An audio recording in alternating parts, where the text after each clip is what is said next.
Europe এবং আমেরিকার যে মিডিয়া, পশ্চিমা মিডিয়াতে একটা বিষয় হলো তারা বলছে আমাদের নীতিগত অবস্থান হচ্ছে মৃত্যুদণ্ডের বিরুদ্ধে, সুতরাং আমরা এটাকে প্রথমত মৃত্যুদণ্ড দেওয়াটাকে কন্ডেম করি। আর দ্বিতীয়ত অনেক দেশের পত্রিকায় বলেছে যে এখানে ফেয়ার ট্রায়াল নিশ্চিত হয়নি। এবং দেখেন, যদি ইংরেজিতে দেখানো যায় যে শেখ হাসিনার পক্ষে যে আইনজীবী ছিলেন তিনি ছাগলের মতো হাইসা, মানে দাঁত ভেটকাইয়া, মানে গাধার মতো দাঁত ভেটকাইয়া বলতেছে আমার আসামি মানে মৃত্যুদণ্ড হয়েছে, আমি এতে খুবই ক্ষুব্ধ এবং মর্মাহত, আমার মনে অন্তর জ্বালা। তো এক সাংবাদিক জিজ্ঞেস করছে আপনি তো হাসতেছেন, কথা বলছেন না, দেখছেন নি ওই ক্লিপটা? এখন হ্যাঁ হাসতেছে, তার মানে উনি বলতে চাচ্ছে যে আমি খুশি আছি। এবং তিনি বলছেন আদালত সব মানে সব প্রসিডিং ভালো হয়েছে, তাহলে স্বচ্ছ বিচার হয়েছে। বাইরে যে প্রতিক্রিয়াগুলো হলো এগুলোকে আপনি কিভাবে দেখেন? বাইরের প্রতিক্রিয়া বলতে আমরা সবচাইতে বেশি ইম্পর্টেন্স দেই ভারতকে, কারণ হচ্ছে ভারত একটি গণতান্ত্রিক রাষ্ট্র, আমাদের হেরিটেজকে তারা শেয়ার করে। এবং আমাদের প্রধানমন্ত্রী শেখ হাসিনা সহ যে আসাদুজ্জামান খান কামাল ভাই, তিনিও ভারতে এক্সাইলে আছেন, যার কারণে ভারত কি চিন্তা করে, ভারতের কি কথাবার্তা, সেটা খুব ইম্পর্টেন্ট। কারণ এখন এইসব মানুষের এই অত্যাচার, নির্যাতন, নিপীড়ন এবং হত্যার হাত থেকে বাঁচানোর জন্য ভারতের ভূমিকাটা খুবই ভাইটাল। ভারত কালকে তাদের বিভিন্ন টেলিভিশনে, পত্রিকায়, ইভেন বাংলাদেশে যে ওই পিনাকি রঞ্জন যে বাংলাদেশে যে রাষ্ট্রদূত ছিলেন, তার কথাও আমি ইন্ডিয়া টুডেতে দেখলাম। তিনি বলছেন যে এটা হচ্ছে পলিটিক্যাল ম্যানুফ্যাকচার, এটা কোনো জাজমেন্ট না, এটা কোনো জাস্টিস না, এটা কোনো বিচার না, এটা হচ্ছে পলিটিক্যালি ম্যানিপুলেটেড। এবং ভারত সরকারেরও যে প্রতিক্রিয়া, তারা মনে করে এইটা হচ্ছে এক ধরনের পলিটিক্যালি মোটিভেটেড একটা জাজমেন্ট। এই জাজমেন্টটার মধ্যে মানবাধিকার এবং জাস্টিস প্রতিফলিত হয় নাই। যেহেতু জাস্টিস এবং মানবাধিকার প্রতিফলিত হয় নাই, সেহেতু তারা এই জাজকে, এই জাস্টিস, এই বিচারকে জাস্টিস মনে করে না। এবং এর কারণে ভারতের কাছে যদি শেখ হাসিনাকে ফেরত চায়, তারা কখনো এটাতে কমপ্লাই করবে না। সুতরাং আমরা মনে করি আমাদের এটা দরকার ছিল, এই বিষয়টা জানার, যে ভারতের অবস্থানটা কি। আমরা সেটা জেনেছি, জেনে আমরা খুশি যে অন্তত বাংলাদেশে অবিচার করলেও ভারতে তারা এই অবিচারের সম্মুখীন হচ্ছেন না। তো এই অস্বচ্ছ মানুষ দিয়ে স্বচ্ছ বিচার খোঁজে। সেই জন্য বলছি যে আমি কিন্তু আবার যদি আরো 3-4 দিন আগের, 7 দিন আগের আমার ভিডিও দেখেন, আপনি দেখবেন সেখানে আমি বলছি 2 জনের মৃত্যুদণ্ড, আরেকজনকে এক্সাম্পলারি একটা মানে সো কল সাজা দিয়ে দিবে। বাংলাদেশে 5 বছরের জেল মানে হচ্ছে 2.5 বছর।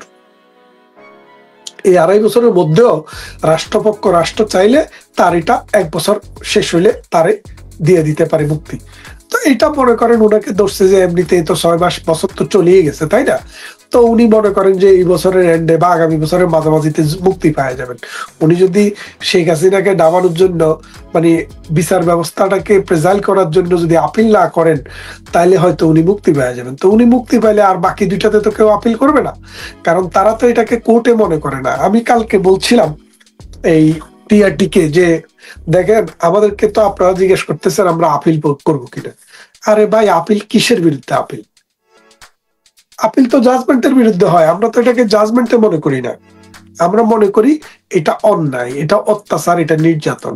এই নির্যাতন, অত্যাচার, জাজমেন্টের বিরুদ্ধে আমরা কোনো আপিল করব না। সুতরাং বাংলাদেশ এখন যে একটা সমস্যার মধ্যে আছে, বিচার ব্যবস্থা ভেঙে পড়েছে, আর্মি এখন ছোট জগন্নাথ হয়ে গেছে, পুলিশ বাহিনী ঠিক মতো কাজ করতেছে না, বিদেশি বিনিয়োগ বন্ধ হয়ে গেছে, লক্ষ লক্ষ মানুষ বেকার হয়ে গেছে, হাহাকার পড়ে গেছে চারদিকে, শিক্ষা প্রতিষ্ঠানগুলোতে কোনো পাশের কোনো সুযোগ নাই। তারপরে সরকার যে আগে উন্নয়ন কর্মকাণ্ড চালিয়েছে, এই সরকার কোনো মেনটেনেন্স করতে পারতেছে না। এয়ারপোর্টে আগুন লাগতেছে, বড় বড় ফ্যাশন হাউসে আগুন লাগতেছে। এর ফলে যেটা হচ্ছে, আলটিমেটলি বাংলাদেশটা অ্যাজ এ হোল একটা ধ্বংসের দিকে চলে যাচ্ছে।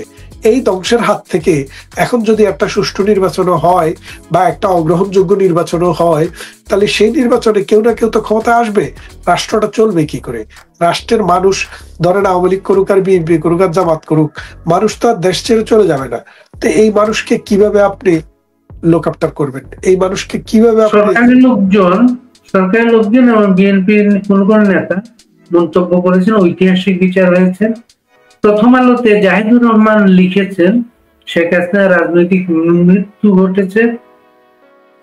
কিংস পার্টির নেতারা বলেছেন 1 মাসের মধ্যে শেখ হাসিনাকে ভারত থেকে এনে রায়টা কার্যকর করতে হবে, এই রায়টা কার্যকর না হওয়া পর্যন্ত ভারতের সাথে সম্পর্ক স্বাভাবিক হবে না। ভারতের সাথে স্বাভাবিক সম্পর্ক দরকার কি? এখন তো পাকিস্তান আছে, ভারত দিয়ে আর কি হবে? মানে হেলিকপ্টারে করে পাকিস্তানে যায় পেশাব করে আসবে, বোঝেন নাই? পায়খানা পেশাব ধরলে ভারতের দিকে যাওয়া দরকার নেই, ভারত এদেরকে চায় না। ওই পাকিস্তান চলে যাবে হেলিকপ্টার দিয়া, ভারতের উপর দিয়া। আর ভারতে যদি না দেয়, এই বঙ্গোপসাগর দিয়ে আন্দামান দ্বীপপুঞ্জ এক পাশে রাইখা শ্রীলঙ্কার মান্নার উপসাগর গুইরা আফগানিস্তানের হইয়া তারপরে যাবে, অসুবিধা কি? তারা যাক, আমরা তো চাই তারা তাই করুক। কারণ বক্তব্যের উপসংহার কি টানবেন? আমরা আজকে শেষ করবো। আমি আজকের উপসংহারটা যেটা শেষ করতে চাই, যেটা বলি সেটা হচ্ছে যে বাংলাদেশে বিচারের নামে যে অবিচারটা প্রতিষ্ঠিত হয়েছে, যে অবিচারটা তারা করেছে, এই অবিচারটা এখানে শেষ হয়ে যাবে না। Bundle of series of judgement আসবে এবং অনেক মানুষকে ফাঁসি দেওয়ার চেষ্টা করবে। কিন্তু একটা জিনিস মনে রেখেন, বাংলাদেশ আওয়ামী লীগের সম্পর্ক মাটি এবং মানুষের সাথে। এই মাটি এবং মানুষ নিয়ে আওয়ামী লীগ কিন্তু টুডে অর টুমরো ফিরে দাঁড়াবেই, এবং এই দেশটা কোথায় যাবে, কি হবে, সেটা কিন্তু ইতিহাস আজকে লিখে রাখতে হবে। এবং আমরা বলে দিচ্ছি, বঙ্গবন্ধুর প্রত্যেকটি আদর্শিক মানুষ, আওয়ামী লীগের প্রত্যেকটি নেতা, প্রত্যেকটি কর্মী এটাকে মনে রাখবে। এবং আমরা আগে যে লিবারেল ছিলাম, আওয়ামী লীগ কখনো কিন্তু মিলিশিয়া হয় নাই। 1971 সালে যুদ্ধে জয়েন করেছে, কিন্তু এর আগে আওয়ামী লীগ মিলিশিয়া হয় নাই। বঙ্গবন্ধুকে হত্যা করেছে, তারপরেও আওয়ামী লীগ মিলিশিয়া হয় নাই। দীর্ঘ নির্যাতন নিপীড়নের পরও আমরা মিলিশিয়া হই নাই, আমরা মিলিশিয়া গ্রুপ না। কিন্তু এই দেশের মাটি এবং মানুষ যেহেতু আমাদের সাথে আছে, এই দেশের ইতিহাস, এই দেশের সংস্কৃতি, সাহিত্য আমাদের সাথে আছে, আমরা ফিরে আসবই, এবং এটা ইতিহাসের দাবি। আর আমরা যখন ফিরে আসি, এইসব অবিচার, অত্যাচার, নির্যাতনের বিচার এই বাংলার জমিনে রুল অফ ল ফলো করেই আমরা করব। এটাই আমাদের প্রতিশ্রুতি। খেয়াল করে দেখেন, এটা কিন্তু ইন্টারন্যাশনাল একটা জাজমেন্ট সেট আপ। অথচ দেখেন, তাজুল কদিন আগেও যুদ্ধ অপরাধীদের জন্য বুক থাপড়াইয়া হাই হোসেন কইয়া করে চিল্লাইছে, আর এখন সে রাষ্ট্রপক্ষের উকিল। খেয়াল করেন, মানে আমি যে জিনিসটা দেখাচ্ছি, এই যে মনে করেন যে বিচারকদের মধ্যে শামসুজ্জামান শেখ হাসিনার পাশি চাই কয়ে কয়ে রাস্তায় প্লে কার্ড নিয়ে মিছিল করেছে, এখন সে শেখ হাসিনাকে ফাঁসির রায় দিয়েছে। তো এই যে আন্তর্জাতিকতাবাদ বলেন, আন্তর্জাতিকতাবাদ আর জাতীয়তাবাদ, এই দুইটার মধ্যে আপনি যদি একটু মানে সংযোগ করতে চান, এখন জাতীয়তাবাদী হচ্ছে একটা জিনিস, আন্তর্জাতিকতাবাদ বলে আর কিছু নেই। এখন আন্তর্জাতিকতাবাদকে গ্লোবালাইজেশনে আনতে যাইয়া এমন একটা অবস্থা করেছে যে আন্তর্জাতিকতা এখন শুধু টাকায় কেনা বেচা হয়, যারে যা দিয়ে কিনতে পারেন, ওই সূত্রে চলতেছে। তাই আমি যে কথাটা বললাম যে অ্যাপারেন্ট বায়াস হওয়ার কারণে সেই জাজমেন্টটা টার্ন ডাউন হয়েছে। অথচ আমাদের দেশের ন্যাচারাল জাস্টিস তো দূরের কথা, আইন খেয়ে মানা হয় নাই। প্রথমত আমি যেটা বলি যে বাংলাদেশে যে কোর্টটা চলছে, আন্তর্জাতিক অপরাধ ট্রাইব্যুনাল, দেখেন কথাটা কি, আন্তর্জাতিক অপরাধ ট্রাইব্যুনাল। পৃথিবীতে প্রায় 50টা মতো জায়গায় আন্তর্জাতিক ট্রায়াল হয়েছে। নুরেনবার্গ ট্রায়াল, টোকিও ট্রায়াল, তানজানিয়াতে ট্রায়াল, তারপরে কসোভোতে ট্রায়াল, বসনিয়াতে ট্রায়াল, আমাদের পাশের দেশ ক্যাম্বোডিয়াতে ট্রায়াল, হ্যাঁ, তারপরে এইভাবে বহু দেশে আমরা আন্তর্জাতিক ট্রাইব্যুনাল দেখেছি। তা আন্তর্জাতিক ট্রাইব্যুনাল যখন হয়, সেখানে মানে অপরাধের ধরনটা আন্তর্জাতিক হতে হয়। অপরাধ 4টা হলো আন্তর্জাতিক। একটা হলো, প্রথম অপরাধটার নাম হচ্ছে অ্যাগ্রেশন, অর্থাৎ একটা রাষ্ট্র যদি আরেকটা রাষ্ট্রকে বিনা উস্কানিতে দখল করে ফেলে, এটার জন্য আন্তর্জাতিক আদালতে বিচার হতে পারে, ক্রিমিনাল কোর্টে বিচার হতে পারে। দ্বিতীয়টা হচ্ছে জেনোসাইড। জেনোসাইড তো বুঝছেন, ধর্ম নাই, বর্ণ নাই, কালার নাই, মানে জাতি নাই, বয়স নাই, গণহারে মানুষকে বাসপায়ার করে শেষ করে ফেলাও, পুরা গ্রাম উজাড় করে দাও, শহর উজাড় করে দাও, যেটাকে বলে জেনোসাইড, গণহত্যা। 3 নম্বরে হচ্ছে আপনার মানবতা বিরোধী অপরাধ। মানবতা বিরোধী অপরাধ হচ্ছে কোন জাতি, গোষ্ঠী, বর্ণের মানুষকে অথবা কোন ধর্মের মানুষকে, যেমন তংসঙ্গা, হাজংরা, ওরাং, মোরাং, গারো, সাঁওতাল, এরকম কোন একটা জাতি গোষ্ঠীকে অথবা মুসলিম হিন্দু নামে কোন একটা জাতি গোষ্ঠীকে টার্গেট করে, অথবা ছাত্র, পুলিশ, অথবা মনে করেন যে কোনো একটা নারী, এইরকম কোন একটা বিশেষ গ্রুপকে টার্গেট করে যখন গণহারে নির্বিচারে হত্যা করা হয়, সেটা হলো মানবতা বিরোধী অপরাধ। খেয়াল করেন, টার্গেটেড, অর্থাৎ কোন একটা গ্রুপকে ক্লিনজিং বলে, এথনিক ক্লিনজিং, মানে কোন একটা এথনিসিটিকে, যেমন মনে করেন যে আপনি পার্বত্য চট্টগ্রামে সেনাবাহিনীর পাশাপাশি বললেন যে ওই যে বাংলাদেশে পাকিস্তানিরা কি করছে, বলছে যে বাংলাদেশের নারীদেরকে রেপ করো, কইরা তাদের মধ্যে পাকিস্তানি বাচ্চা ফোটাও এবং তারাই পাকিস্তানকে রক্ষা করবে। এইগুলা হচ্ছে এই মানবতা বিরোধী অপরাধ। অথবা ধরেন তার বাড়ি ঘর জ্বালাই দিলেন, মানে মানুষগুলো মরে গেল।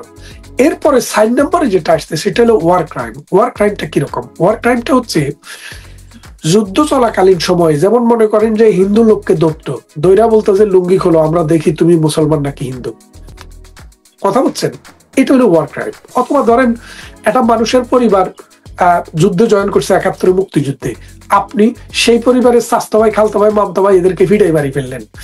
তার কারণটা কি? যুদ্ধে জয়েন করছে। তার পুকুরের মাছ তুলে নিয়ে আপনি খায়া ফেললেন, তার গরু জবাই করে নিয়ে গেলেন।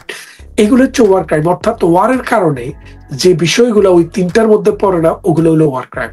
তো এখন বাংলাদেশে যে 1973 সালে যে একটা করা হয়েছিল আন্তর্জাতিক অপরাধ ট্রাইব্যুনাল, এটার আগে কিন্তু একটা আইন করছে, সেই আইনটার নাম ছিল দালাল আইন। এখন দালাল আইনে বিচার করতে গিয়ে দেখলো যে দালাল আইনে আসলে আন্তর্জাতিকভাবে রেকগনাইজ অপরাধের বিচার করা সম্ভব না। তখন 73-এর একটা করা হলো। পার্লামেন্টের হ্যান্সার আপনি গাইটা দেখেন, ওখানে ক্লিয়ারলি বলা আছে যে এই অপরাধের বিচারগুলো করব কোন সময়? 1971 সালে 26 মার্চ থেকে 16 ডিসেম্বর সময় পর্যন্ত।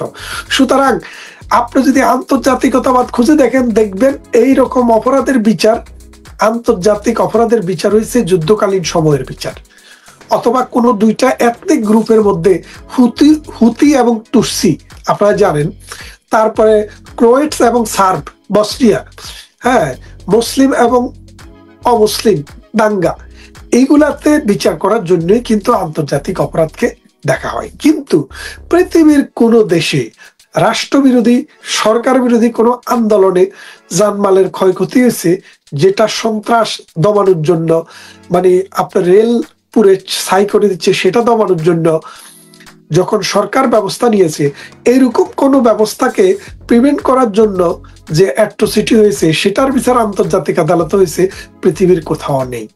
এখন আন্তর্জাতিকের আরেকটা আপনি মজার কথা শুনেন, আপনার শাস্তিটা কি? মৃত্যুদণ্ড।